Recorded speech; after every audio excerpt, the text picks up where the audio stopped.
우리가 알아야 할 오늘의 절대 뉴스 콕 찍어 전해드립니다. 뉴스 원정대. 더 깊고 더 자세한 뉴스 브리핑 뉴스 원정대 시간입니다. 월요일에 원정대원 소개해드리죠. 오창석 평론가 그리고 세계일보 최영창 기자와 함께합니다. 어서 오세요. 안녕하세요. 네, 지금 TBS 유튜브 채널에서 보이는 라디오로 함께하실 수 있습니다. 지금 바로 보이는 라디오로 들어와 주시고요. 여러분의 의견도 항상 기다리고 있습니다. 무료로 이용할 수 있는 TBS 앱을 활용하셔도 좋고요. 짧은 문자 50원, 긴 문자 100원이 드는 샵 0951번으로 많이 의견 보내주세요.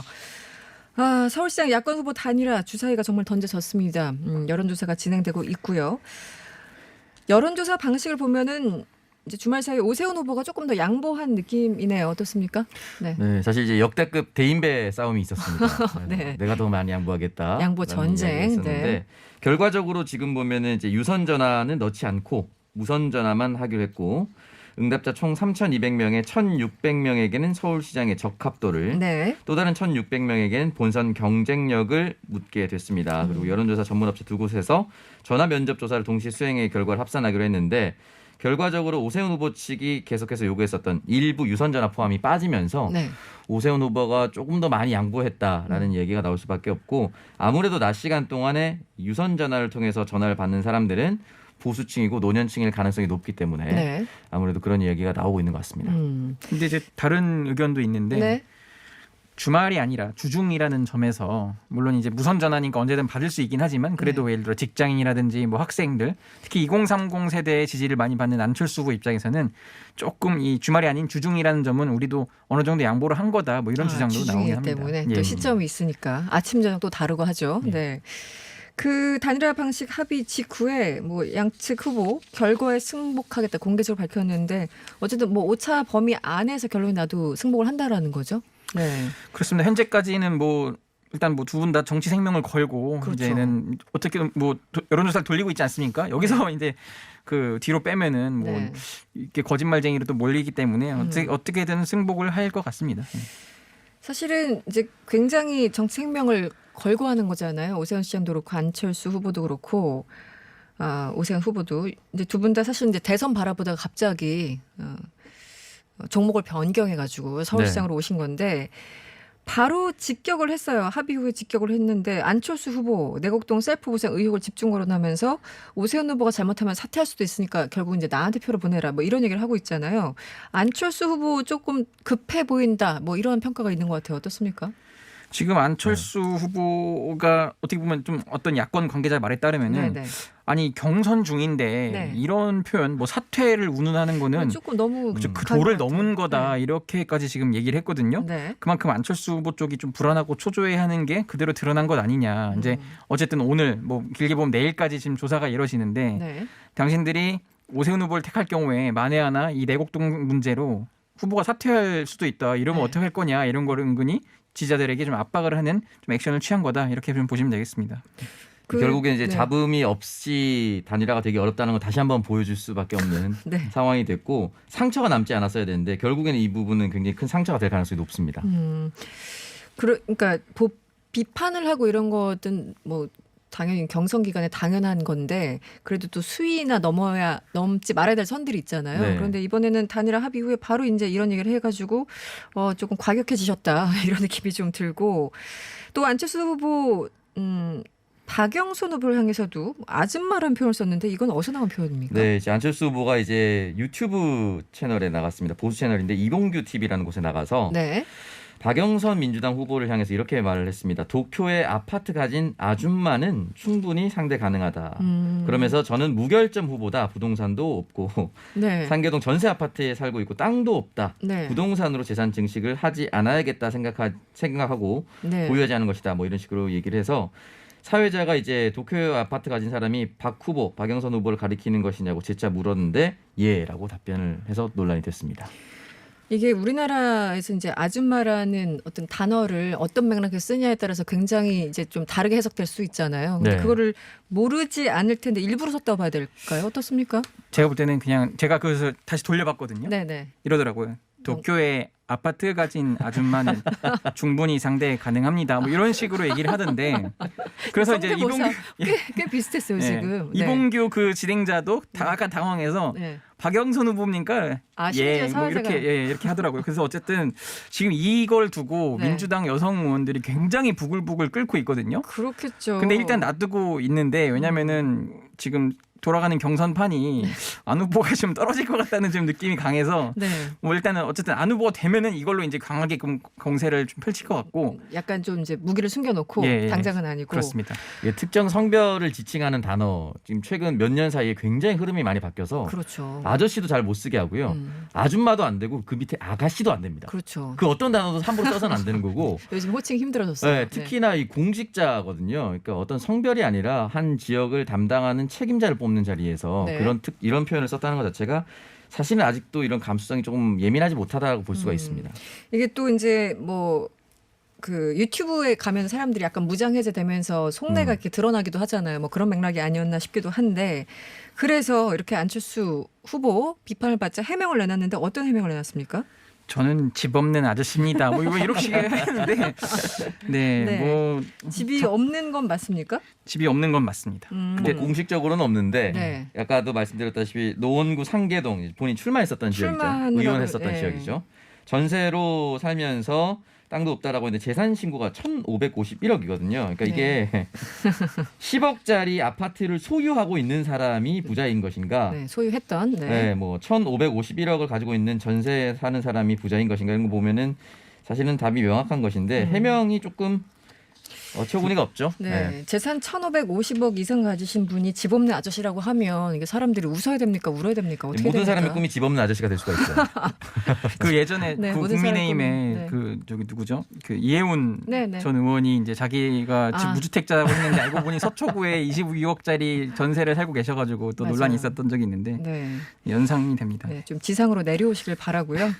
어쨌든 박영선 후보 남편 소유 일본 도쿄 아파트 뭐 지금 야권에서 공세를 하다가 지금 약간 머뭇하는 느낌인데 지난 2월에 처분을 했다고 밝혔고요. 그런데 여기서 의외로 홍준표 의원이 등장을 하십니다.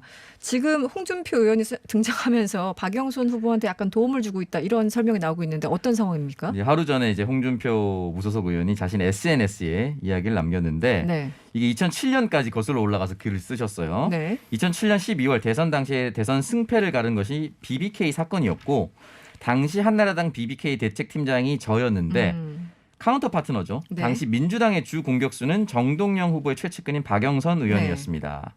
그러니까 박영선 의원이 주로 이 BBK를 건드릴 수밖에 없었겠죠.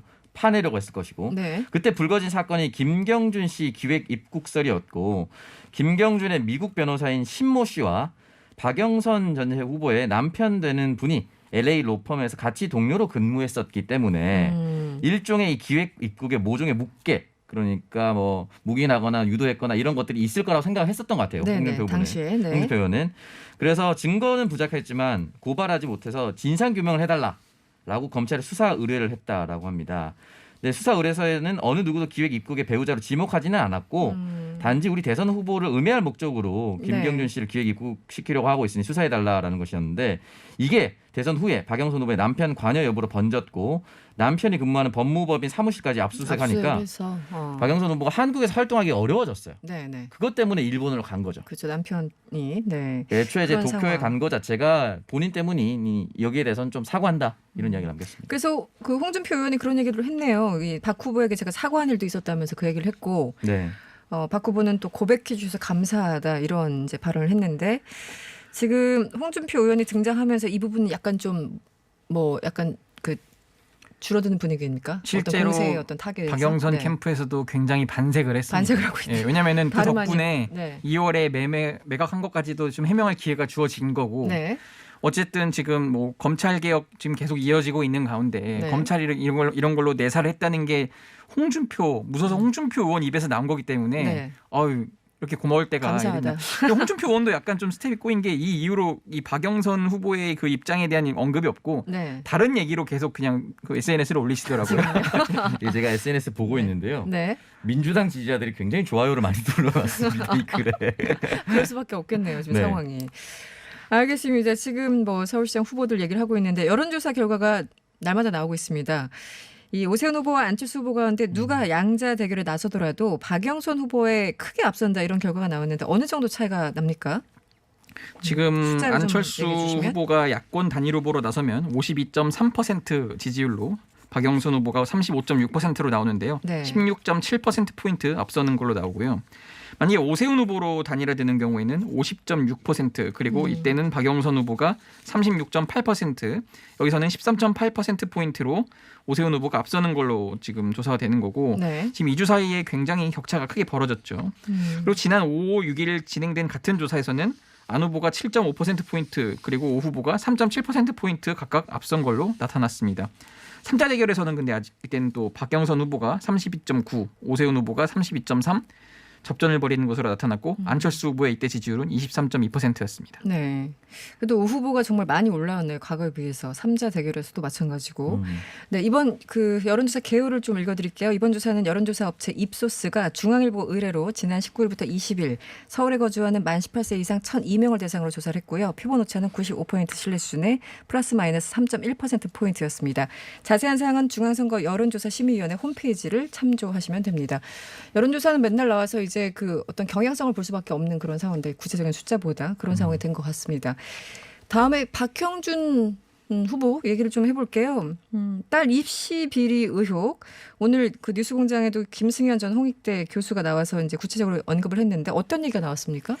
네, 오늘 이제 뉴스공장 저희가 청취율이 비슷비슷하죠. 네, 네. 김승현 전 홍익대 전 교수가 네. 홍익대 30년 재직하다 올해 2월에 정년 퇴직을 했습니다. 이 박 후보의 부인 조연 씨와 이제 1996년부터 친분이 있었고 그분이 부산에서 제일 큰 화랑을 했다라고 하면서 어느 정도 영향력이 있는 사람이라는 것을 이제 강조를 했습니다. 네. 그리고 2000년 전후쯤에 홍익대 미대 실기 시험이 끝난 후에 작고한 이두식 교수가 나를 불러서 갔더니 조연 씨와 딸이 있었다. 당시 딸이 유럽에서 공부하다가 특례 입학으로 시험을 보러 왔다고 했고 조 씨가 울면서 사투리를 우리 딸 꼭 붙여주이소라고 딸의 합격을 부탁했다라고 이야기를 했습니다. 그러면서 뭐 그 당시 입었었던 옷이나 가방 이런 것들까지 구체적으로 묘사를 하기도 했었는데요. 그러면서 이제 이 교수가 압력을 행사해서 80점 이상 주라고 했고 자기는 어쩔 수 없이 85점을 줬다. 왜냐하면 자기 생각에는 30점밖에 안 되는 것이었는데 점수를 만약에 그렇게 줬다면 자신이 승진하는데 또는 앞으로 네. 홍익대에서 생활하는데 어려움이 있었을 것이다. 라고 양심 고백을 했다라고 볼 수가 있습니다. 20년 전 얘기군요. 2000년 전후면. 네. 양심 고백을 지금 한 거고 당시 이제 검찰 수사가 진행됐습니다만 뭐 이렇게 묻혔다라는 게 지금 이 김 교수의 주장인 것 같습니다. 네. 박형준 후보 측은 어떻게 지금 대응하고 있습니까? 지금 어쨌든 딸이 뭐 홍대 입시에 임한 적도 없고 배우자가 부정한 청탁을 한 적도 없다면서 이제 선긋기에 나섰는데 네. 실제로도 뭐 딸이 홍대에 뭐 지금 입학한 사실이 없다는 게 그쪽에서의 포인트입니다. 네. 만에 하나 뭐 이게 진짜 비리로 증명되려면은 딸이 그러면 홍대에 합격을 했어야 되지 않냐 뭐 이런 식으로 좀 나오고 있어가지고요. 네. 좀 더 뭐 어떤 새로운 증거라든지 이런 게 더 필요해 보입니다. 이게 저는 박형준 캠프라면 처음부터 대응을 이렇게 하진 않았을 것 같아요. 왜냐하면 그냥 입학 시험을 봤다. 근데 이런 청탁 사실은 전혀 없었다. 왜냐면 이건 사실 한 사람의 증언이기 때문에 지금 와서 공소시효도 지나고 증명할 방법이 이 사람의 증언을 확인하는 것 말고는 아무것도 없습니다. 네. 근데 처음에 입시 지원한 적도 없었다고 얘기를 해버렸거든요. 그럼 이게 나중에 조사를 했을 때 입시 지원한 흔적이 나오면 일단 1차적으로 거짓말을 한 게 된 겁니다. 근데 학교에서 이 부분은 확인하기가 뭐 구체적인 점수 이런 건 다 남아있지 않다고 하더라도 입시 여부도 20년이 지나서 지금 확인하기 힘든 건가요? 아니면 어떤 건가요? 일단 처음에는 홍익대에서는 본인 스스로가 개인정보이기 때문에 본인이 요청하면 된다. 본인이 확인해 주시다. 요청하면 된다. 본인이 요청하면. 근데 본인이 딸 스스로가 하면 되는데 네. 그것까지는 아직 하고 있지 않고 마지막에는 딸의 기억이 흔들리고 있다라는 이런 메시지까지 나와버려서 네. 신빙성이 좀 떨어지고 있는 상황입니다. 오늘 네. 교수님 말로도 학교가 지금 증거 자료를 다 갖고 있다는 식으로 얘기를 했거든요. 어쨌든 아직까지 20년 지났어도. 이게 만약에 이제 네. 특검 수사 사안으로 들어간다면은 뭐 압수수색해서 뭐 드러나지 않을까 싶긴 합니다. 알겠습니다. 이거는 어떻게 보면 더 간단한 문제 같아요. 입시 했다 안 했다 여기서부터 아예 갈리기 때문에 네. 어느 쪽이 진실을 얘기하고 있는가는 학교에서 그것만 딱 발견해 주면 확인해 주면 되는 걸 텐데 알겠습니다. 드러나겠죠? 네, 오늘 뉴스 원정대 오늘은 여기까지 해야 되겠습니다. 지금까지 세계일보 최영찬 기자 그리고 오창석 평론가와 함께했습니다. 오늘 고맙습니다. 감사합니다.